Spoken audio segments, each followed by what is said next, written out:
Good afternoon. Let me go back in time a little bit to set the stage for what happened today. On September 24, 2012, Athens County Prosecuting Attorney Keller Blackburn filed a motion asking the court, quote, to appoint a special prosecutor pursuant to the court's inherent authority under the Ohio Revised Code Section 2941.63 regarding appointments of assistant prosecutors. That motion continued. I continue to quote, such a special prosecutor would be independent and have the authority to conduct all aspects of any and all court proceedings and any and all necessary acts to further the prosecution of any manner through the Court of Common Pleas as well as related appellate work, the same as if the special prosecutor were the duly acting and qualified prosecuting attorney of this county. The final count. Engaging in a pattern of corrupt activity.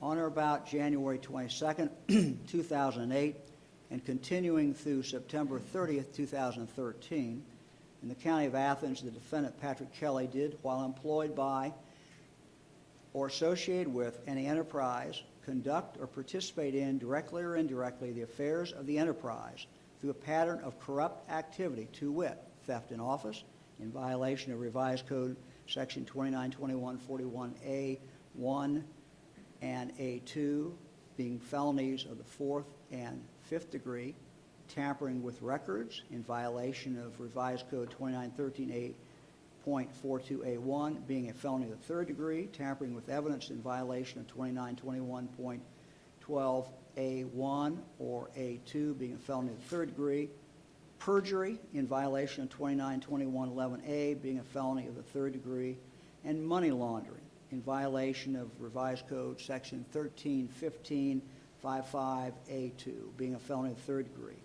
and theft in violation of Revised Code 2913.02A, 1 and A2 and A3, including but not limited to the acts alleged previously in count 1 through 16 of this indictment, as if fully rewritten herein, and 1 through 4. Corrupt activity being defined in Revised Code Section 2923.31I2 in violation of the Ohio Revised Code 2923.32A1, a felony of the 1st degree. Because Sheriff Kelly has the presumption of innocence, and because it is not proper for us to try cases in the media, I cannot go beyond what is contained in the indictment. Everything I read to you today, with the exception of the procedure for taking the case to the Supreme Court, everything I read to you is a direct quote from the indictment. I'm not going to go beyond the confines of the indictment, because once we start down that path, you end up trying the case in the media. The sheriff is entitled to a impartial jury. He's entitled to a fair trial. He is entitled to the presumption of innocence. And so we're not going to in any way violate that. Any of the things that are in there, the thefts are related to any of the things that were mentioned in audits by the state auditor's office? I can't comment on that. You say if the perjury charge relates to the truth, I can't comment on that. We believe the grand jury is done. This grand jury is done. Whether or not there will be additional charges, I can't speculate on that. But this grand jury, as you know, spent a lot of time on this case. Many, many days. They came out with these indictments. They did not come out with other indictments.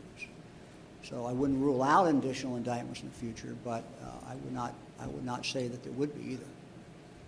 I mean, you never know through an investigation. Things just, your investigation can continue, information can come to us, and so I couldn't ever rule out not any other charges. But this grand jury heard the evidence that we had and what they brought in, and this is their decision, and that's where we are today. Mr. Kelly ever All I know from Sheriff Kelly is what I read in the Athens Messenger and the Columbus Dispatch. And you said you called the Chief Justice on this case. Are you recommending that he step down? our duty is almost a ministerial function at this point, and that is to provide the court. When you look at the statute, it says shall. The Attorney General says shall do this. And I'm following the law. Our job is to provide the Supreme Court with the charging documents, which in this case would be copies of the indictment, any other information, my understanding of the procedure, and it is within the jurisdiction, not of me, but of the Ohio Supreme Court, is that they could consider anything that Sheriff Kelly would want to present as well. My understanding is that it's not really a hearing per se, but again, that's up to the court how they do this. But generally, I believe documents are filed, information is gathered. They can appoint a panel. If you look at the code section, as I've gotten familiar with this code section the last few days, the code section does provide that the sheriff could agree to that.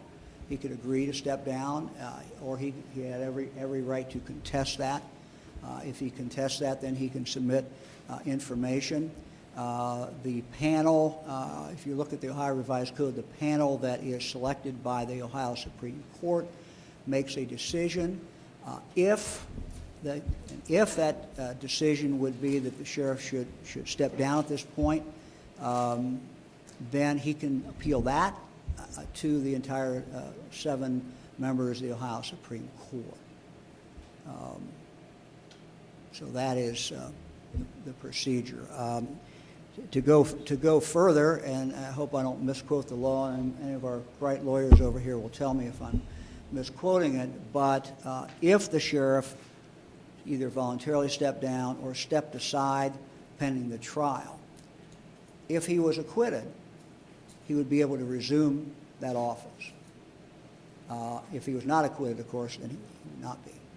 In the interim, because Mr. Kelly was elected as a Democrat in this county, if he was found by the Ohio Supreme Court that he had to step down during the interim of this proceeding, because there would be no one who would be exercising the authority of sheriff, the Democrat Central Committee, because Mr. Kelly is a Democrat, the Democrat Central Committee in this county would make a decision who would step in and assume the duties of the sheriff for that period of time.